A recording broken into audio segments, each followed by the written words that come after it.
Bueno, buenos días, ¿cómo están?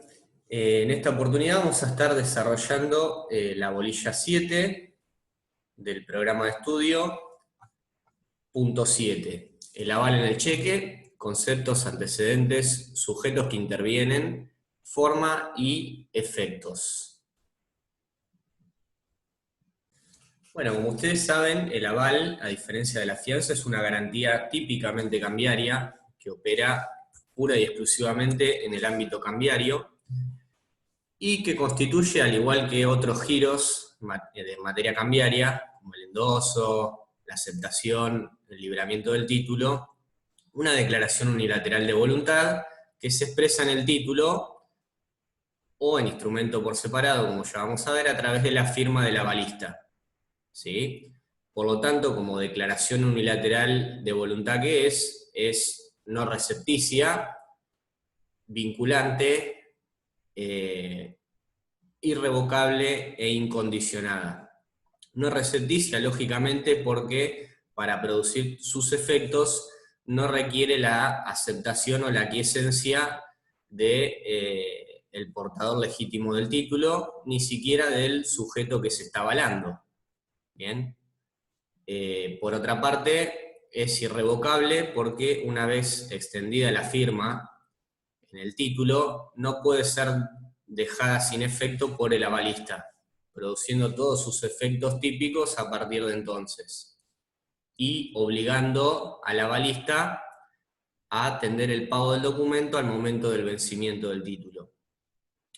Es incondicionada también el aval, como declaración unilateral de voluntad que es, porque la prestación de esta garantía por parte del avalista no puede estar sujeta o sometida en cuanto a su eficacia al acaecimiento de un hecho futuro e incierto que puede lógicamente ocurrir o no. ¿Sí? Entonces dijimos que es incondicionada, irrevocable, no recepticia y vinculante, es decir, a partir de la firma del instrumento por parte del avalista, este sujeto queda obligado en forma solidaria con el resto de los firmantes a atender el pago del documento al momento del vencimiento.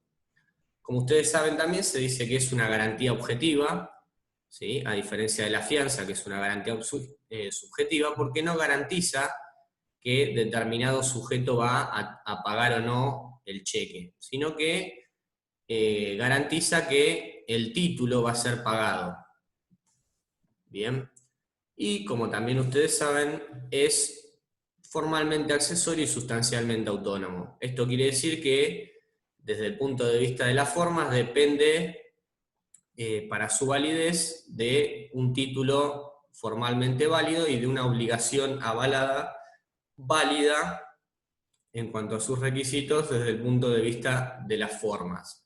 Porque el aval, como también ustedes conocerán, no ocupa un determinado lugar o posición en el título, sino que el avalista queda obligado en los mismos términos que el sujeto avalado, ocupando el rol que ocupe este último en el título, de manera tal que para su validez depende necesariamente de una obligación avalada válida desde el punto de vista de las formas. Ello para determinar los alcances de su obligación. ¿Sí?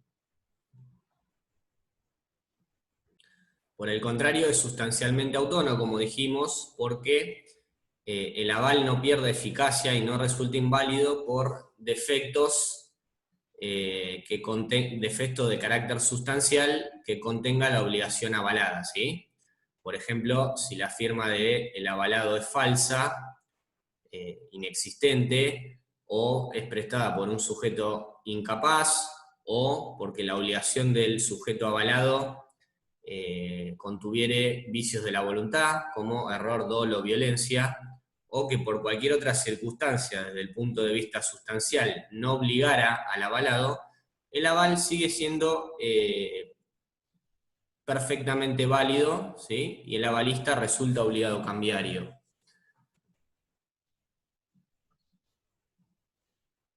Esto no es ni más ni menos que una aplicación del principio que ustedes ya conocen de independencia y autonomía de las obligaciones cambiarias, contenido en el artículo 10 de la Ley de Cheques 24.452, que ustedes estudiaron seguramente para la letra de cambio y el pagaré en el artículo 7 del Decreto Ley 5965 del año 63.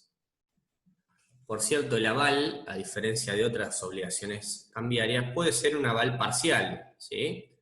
Al igual que la aceptación en la letra de cambio y el aval en la letra de cambio y en el pagaré, puede prestarse por una parte del monto del cheque, ¿sí? Lo cual va a determinar el límite objetivo de la responsabilidad del avalista. Es decir, que el portador legítimo, en caso de que el aval sea parcial, únicamente le podrá requerir o podrá ser responsable cambiariamente al avalista por la suma avalada, ¿sí? ¿Quién puede otorgar esta garantía? Bueno, al igual que en la letra de cambio y en el pagaré, el aval puede ser prestado por un tercero, ajeno al título, o por cualquier firmante del cheque, ¿sí? Ya sea el librador o un endosante, incluso por un avalista, ¿sí?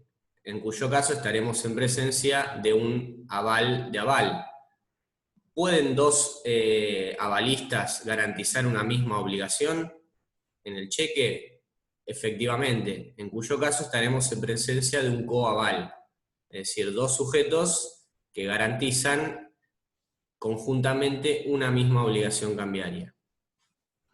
Bueno, el aval, como garantía cambiaria, en materia de cheque está regulado en los artículos 51, 52 y 53 de la Ley de Cheques y en la reglamentación de la cuenta corriente bancaria, en la sección 4.4, en este caso 4.4.1, punto 2, punto 3, punto 4, punto 5 y punto 6 de la reglamentación de la cuenta corriente bancaria. Bueno, en cuanto a los antecedentes de este instituto en materia de cheque, originalmente estaba regulado por el Código de Comercio, ¿sí? Que como ustedes saben, data del año 1862. Luego, con la sanción del Decreto Ley de Cheque 4776 del año 63, por inadvertencia u omisión deliberada, no se regula el aval, ¿sí? Con lo cual existían discusiones doctrinarias en cuanto a la posibilidad de avalar un cheque común en materia de cheques.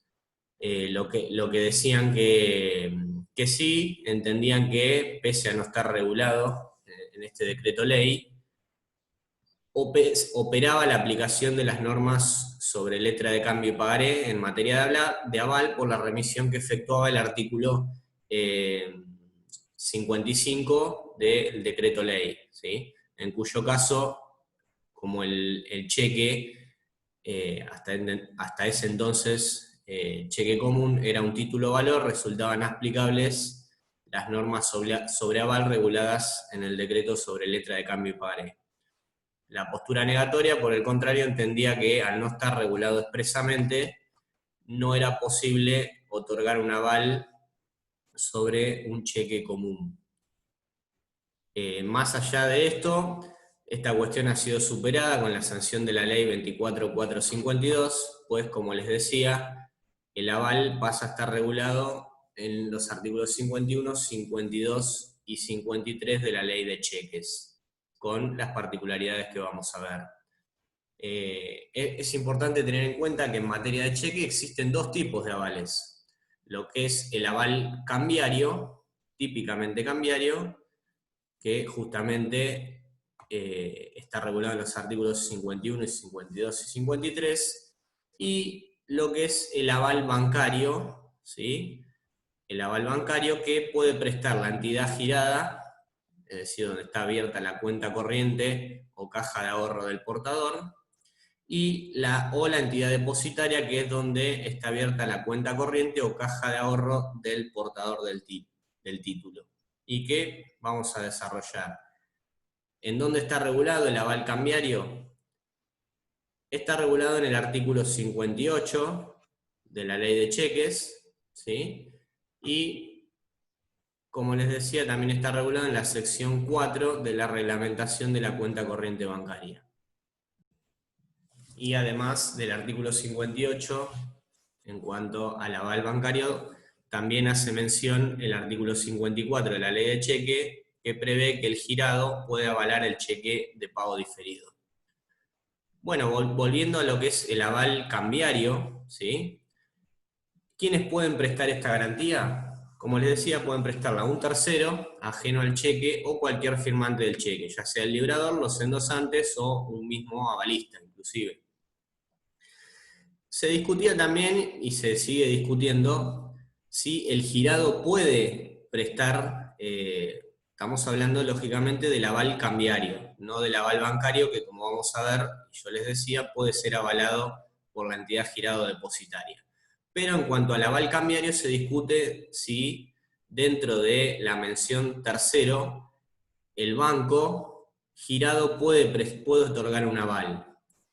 Bueno, acá nuevamente tenemos dos posturas, ¿sí? La postura mayoritaria entiende que el aval cambiario no puede ser prestado en ningún caso por el banco girado, por el fundamento que prevé que el girado, la entidad girada no puede en ningún caso asumir obligaciones cambiarias. En este sentido, como ustedes saben, el artículo 24 de la ley de cheque prevé que el cheque no puede ser aceptado y toda mención de aceptación se tendrá por no escrita. Por las mismas razones, la postura que entiende que el aval no puede ser prestado por el girado sostiene que de aceptarse que la entidad girada avale un cheque, estaría convirtiendo a la entidad girada en obligada cambiaria, ¿sí? Con lo cual se contrapondría con lo normado por el artículo 24 que prevé que el cheque no puede ser aceptado. O sea, los mismos fundamentos para que el banco girado no pueda aceptar el cheque y convertirse en obligado cambiario en virtud de ese instituto, dice esta postura doctrinaria, hacen que el girado no pueda avalar un cheque. Y además se entiende que no resultaría incluido en la categoría de terceros ajenos al cheque porque simplemente la entidad girada asume, si se quiere, una obligación frente al cuenta correntista en el ámbito del derecho externo, del derecho interno, perdón. O sea, en virtud del contrato de cuenta corriente y del pacto de cheque, ¿sí? Nunca actúa en el marco del derecho externo del cheque como título valor y papel de comercio. Bien. Por otro lado, y en contraposición, la postura permisiva entiende que no existe inconveniente en que el banco girado otorgue un aval, ¿bien? Porque ¿por qué habría que excluir este tipo de garantía en materia de cheque común cuando justamente se prevé el otorgamiento de un aval bancario en el cheque de pago diferido, ya sea por la entidad girada o por la entidad depositaria? Agregando además que, si bien es cierto que existe un derecho interno y un derecho externo, en el ámbito del derecho externo, es decir, entendiendo el cheque como título valor regulado por la ley de cheques, ¿sí? En ese campo, ¿sí? El banco es un tercero, ¿bien? No así como vimos en el ámbito del derecho interno del cheque. Después, bueno, como le comentaba, el aval también puede ser, el aval cambiario puede ser prestado por alguien que ya resulta firmante del cheque como endosante o librador. Aunque, como sostiene cierta parte de la doctrina, en materia de cheque, un aval otorgado por alguien que ya firma el título como endosante o librador, sería un aval superfluo que no agregaría no representaría ninguna garantía cambiaria para el portador en la medida que ese endosante, ¿sí? o ese librador, en principio, ya responden como obligados de regreso y el portador tiene acción de regreso para hacer efectiva su responsabilidad como endosante o librador. Y es verdad, es cierto esto. Sería un aval inútil, ¿sí? Si yo en el cheque tengo personas que ya responden de por sí como libradores o endosantes y puedo hacer efectiva su responsabilidad en forma judicial o extrajudicial a través de una acción cambiaria, que uno de esos sujetos preste un aval, ¿sí? No le agregaría nada al título y no me representaría como portador legítimo ninguna garantía fuera de las que ya tengo. Con lo cual entiende esta doctrina que para que un firmante del cheque pueda otorgar un aval, tendría que reforzar su responsabilidad en el título. ¿Qué quieren decir con ellos? Que, por ejemplo, se admitiría el aval de un firmante del cheque cuando agrave su responsabilidad en el título. Por ejemplo, ¿en qué caso dice esta doctrina que sería perfectamente admisible y útil un aval? Cuando el aval es prestado por un endosante que, por ejemplo, incluyó la cláusula sin garantía. Ahí sí, ese firmante del cheque como endosante estaría agravando su responsabilidad en el título, porque no responde como endosante por haber incluido una cláusula facultativa prevista y permitida, pero sí va a responder en su calidad de avalista del título. ¿Bien? Con lo cual estaría agravando su responsabilidad en el título y ese aval sería útil desde el punto de vista cambiario. Bueno, bien, ¿cómo se instrumenta el aval en el cheque? Bueno, el artículo 52 nos dice que puede constar en el mismo cheque o en un añadido o en un documento por separado. Es decir, en el mismo cheque, en la prolongación del cheque o añadido, o bien instrumentarse al igual que en la letra de cambio y el pagaré a través de un documento por separado, lo que sería, en este último caso, una excepción al principio de completitividad de los papeles de comercio, ¿sí? Para este último caso entiende la doctrina que resultarían aplicables las disposiciones en materia de letra de cambio y pagaré sobre aval, diciendo que para su validez del aval instrumentado en documento por separado debería indicarse el lugar en que ha sido otorgado, ¿sí?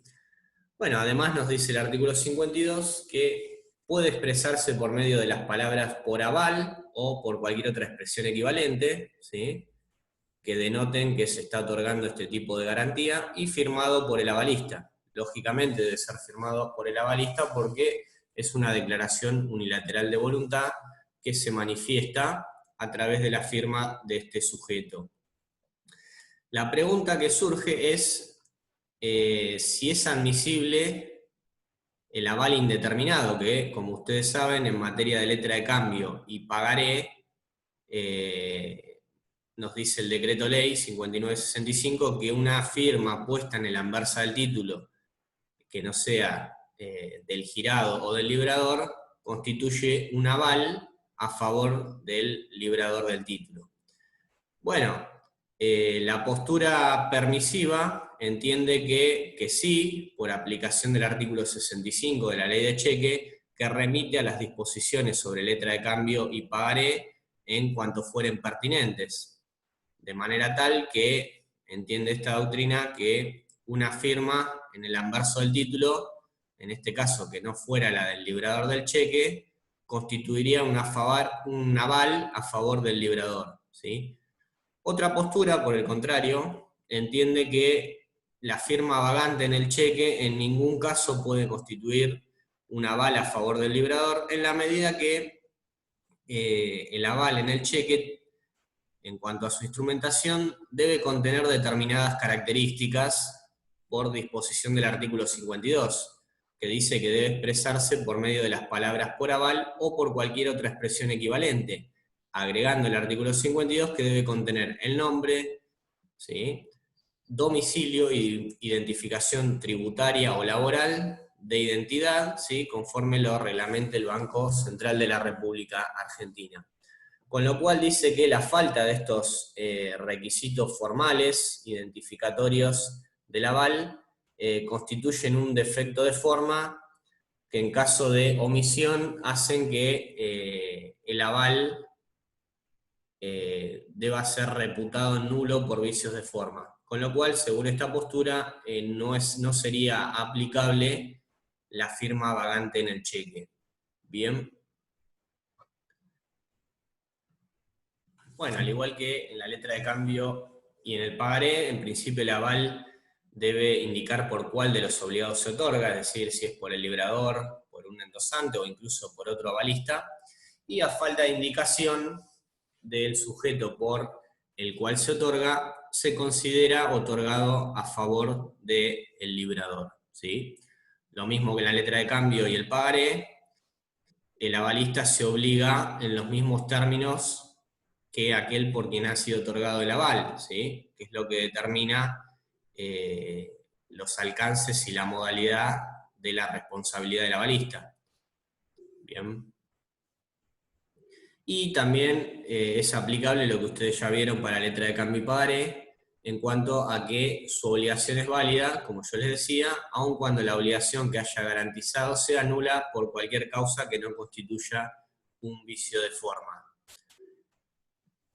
Lógicamente, a diferencia de la fianza, el avalista que paga, ¿sí?, al ser una garantía objetiva y garantizar el pago del título, el avalista que paga ante el reclamo del portador tiene acciones cambiarias de reembolso contra su avalado y contra los sujetos que lo garantizan a este en el nexo cambiario y que le anteceden, ¿sí?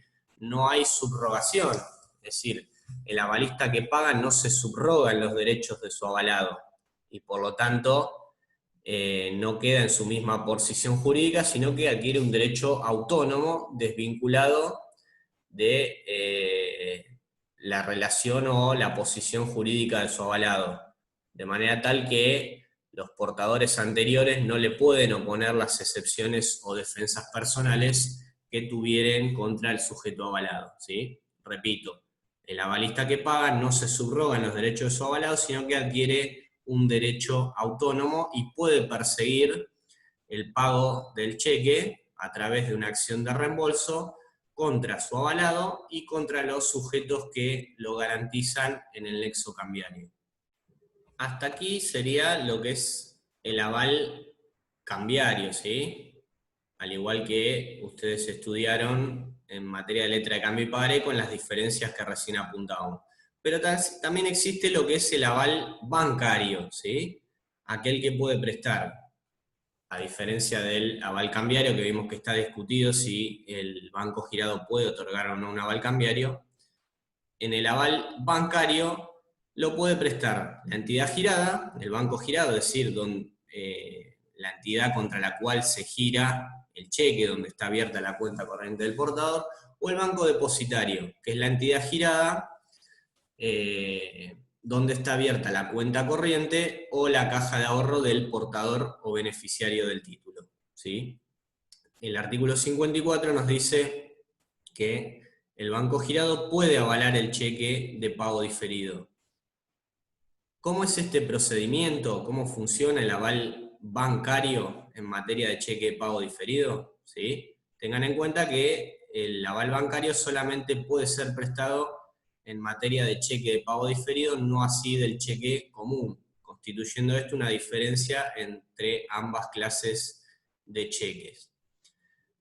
Bueno, tanto una como otra entidad bancaria pueden avalar el cheque de pago diferido a través del otorgamiento de un aval bancario, en cuyo caso lo que van a hacer es retener el cheque, ¿sí? Recuerden que en primer término la facultad de emitir un aval bancario lo va a tener la entidad girada, luego de lo cual, y si ésta no lo avalare bancariamente, lo puede hacer la entidad depositaria. En uno u otro caso, en uno y otro caso, la entidad girada o depositaria va a retener el cheque que le sea presentado al cobro, presentado a registro por parte del portador, ¿sí? Fíjense en este sentido que el aval bancario puede ser otorgado sobre cheque de pago diferido que sean registrados o no, es decir, cuando el portador del título lo presente para su registración e independientemente de que sean registrados o no, procedimientos que ustedes seguramente han visto, se puede otorgar un aval de tipo bancario, ¿sí? En cuyo caso, y como les decía, la entidad va a retener el cheque en su poder, constituyéndose como depositaria del mismo, y va a emitir lo que se conoce como certificado nominativo de registración o certificado nominativo transferible. ¿Qué es lo que nos dice el artículo 58? ¿Sí? Las entidades interesadas emitirán certificados transmisibles por endoso conforme lo reglamente el Banco Central de la República Argentina en los casos en que avalen cheques de pago diferido, el cual quedará depositado en la entidad avalista. ¿Sí? Por su parte, la reglamentación de la cuenta corriente bancaria, en la sección 4, nos dice que esa circunstancia, ¿sí? Es decir, el aval bancario, debe constar en el certificado nominativo transferible que emita la entidad avalista. Inclusive,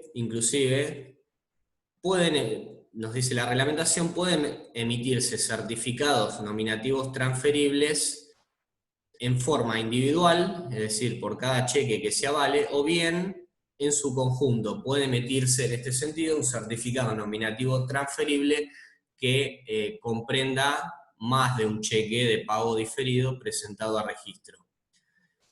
Bueno, ¿cómo va a circular ese certificado nominativo transferible que va a reemplazar al cheque? Va a circular ilimitadamente y en las mismas condiciones y formas de los cheques por los cuales se extendió, ¿sí? Es decir, si se trata de un cheque nominal, va a circular por endoso. Si se trata, por el contrario, de un cheque al portador, el certificado nominativo transferible va a circular por la mera tradición. Y si se tratara de un cheque no a la orden, ese certificado nominativo transferible debería circular a través de la forma y los efectos de una cesión de créditos. Lo que no aclara la reglamentación es el caso en que si se emite un certificado nominativo transferible por varios cheques que tengan diferentes formas de circulación, por estar algunos emitidos a la orden y otros al portador, en ese caso no está regulado y, por ejemplo, Gómez Leo dice que en ese supuesto quedará a criterio del portador elegir la forma de circulación del título. En este caso, del certificado nominativo transferible. Bueno, bien. Este certificado nominativo transferible va a circular, como les decía, en las mismas condiciones que el cheque por el cual fue emitido, hasta el momento de vencimiento, oportunidad en la cual el portador deberá presentarse ante la entidad girada, ¿sí? Ante la entidad girada a los fines de obtener el pago del cheque. Y ese cheque va a ser, lógicamente, ante la entidad girada, pagado o rechazado según corresponda, ¿sí? Va a ser pagado si existen fondos disponibles acreditados en cuenta o autorización para girar en descubierto y no existiera ninguna causal de rechazo. Por el contrario, si existe una causal de rechazo, hará constar o realizará la constancia pertinente, ¿sí? Pero como en este caso se otorgó un aval de tipo bancario, la entidad avalista, ya sea la entidad girada o depositaria, deberá atender el pago del cheque, pero no, digamos, en el ámbito del derecho interno, ¿sí? Por el cheque como orden de pago y como producto de esa relación de carácter contractual que existe entre el cuentacorrentista y la entidad girada, sino que va a atender el cheque, el pago del cheque, producto de la garantía que prestó, ¿sí? Repito, ya sea la entidad girada o depositaria, en cuyo caso, si lo paga en su condición de avalista, más allá de que el cheque fuere rechazado y se encuentre obligado a asentar las constancias de rechazo pertinente, debe pagarlo conforme a su condición de avalista, en cuyo caso la entidad girada avalista luego podrá reembolsarse y perseguir el cobro contra los restantes obligados cambiarios a través de las acciones cambiarias que correspondan. Pero lo que ustedes tienen que tener en cuenta es que en este caso la entidad girada o depositaria en su condición de avalista está obligada, ¿sí?, a atender el pago del cheque del certificado nominativo transferible al momento del vencimiento, representando eso para el portador una garantía más para el pago del documento. Ello independientemente de que esa entidad en su condición de avalista después pueda reembolsarse luego del cuentacorrentista en su condición de librador y de los demás firmantes del título, ¿sí? Bueno, esto hasta acá sería lo que ustedes deberían saber o tener en cuenta en materia de cheques, particularmente de aval en materia de cheques. Para ello deben estudiar la ley de cheques, artículos 51, 52 y 53, y la sección 4 de la reglamentación de la cuenta corriente bancaria. Bueno, espero que les haya servido. Hasta luego.